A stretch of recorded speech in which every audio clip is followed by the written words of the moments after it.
L'aloe vera est considérée depuis des millénaires comme une plante médicinale mythique.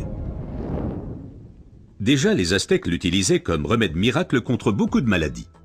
Dans la médecine populaire, elle est connue pour ses propriétés désintoxicantes, purifiantes, dégraissantes et désacidifiantes. Aujourd'hui, on sait également qu'elle exerce une influence positive à la fois sur le taux de sucre et le taux de graisse dans le sang, par exemple le cholestérol. Mais il faut préciser qu'il existe différentes sortes d'aloe vera. La véritable aloe vera, l'aloe barbadensis, est un lys du désert et est cultivée dans les régions sèches, notamment en Amérique centrale et en Amérique du Sud.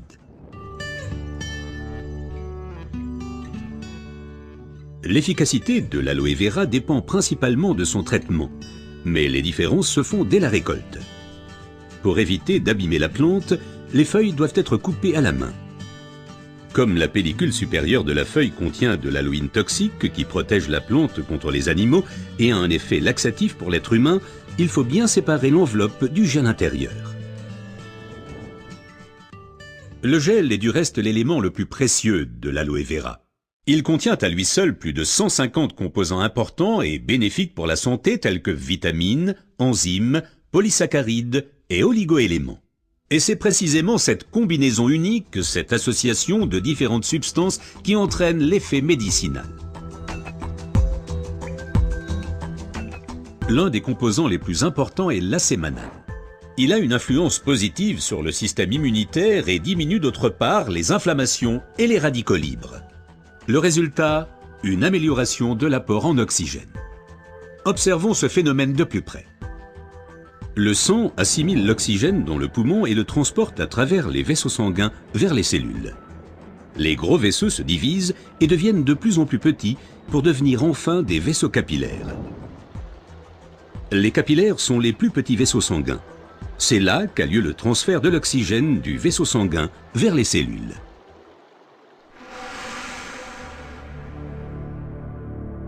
Une alimentation malsaine, la pollution de l'environnement, le stress et des exigences élevées affaiblissent notre système immunitaire. Les radicaux libres ont le jeu plus facile et ils peuvent entraîner des micro-inflammations dans l'organisme. Ces inflammations altèrent les vaisseaux et entraînent un épaississement des parois des capillaires. Ce gonflement rétrécit le vaisseau et les globules rouges circulent plus lentement à travers les capillaires, entraînant une baisse de l'alimentation en oxygène. Et c'est là que l'aloe vera intervient. Elle réduit le gonflement des parois des capillaires. Les globules rouges circulent plus rapidement et l'alimentation en oxygène est améliorée. Les toxines et les impuretés sont évacuées plus rapidement. De récentes études indiquent que d'autres substances naturelles peuvent encore améliorer l'effet de l'aloe vera. Parmi ces substances, il faut citer tout d'abord le silicium, mais aussi l'huile d'onagre et enfin les minéraux basiques. Observons tout d'abord le silicium d'un peu plus près.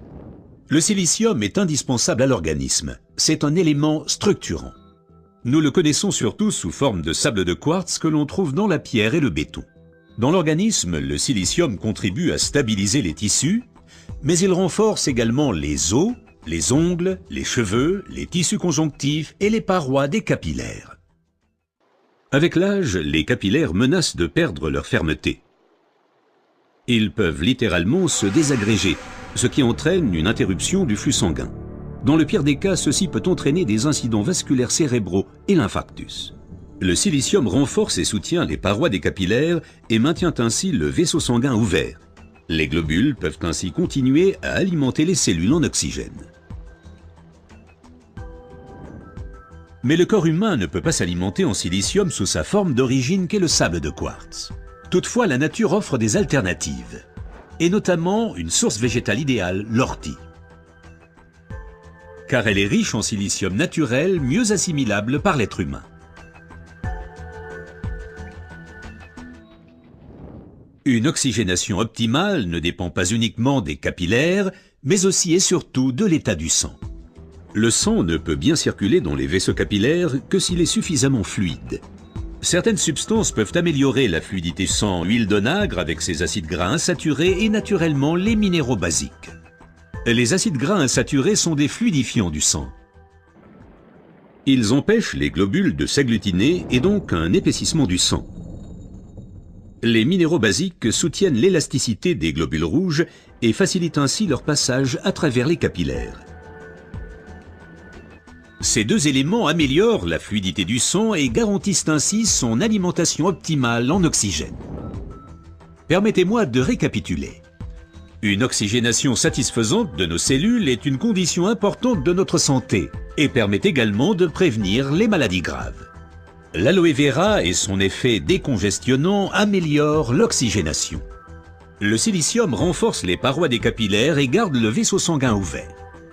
Cet effet est renforcé par l'huile d'onagre et aussi par les minéraux basiques. Ce que la médecine populaire savait depuis longtemps est maintenant confirmé par la recherche moderne.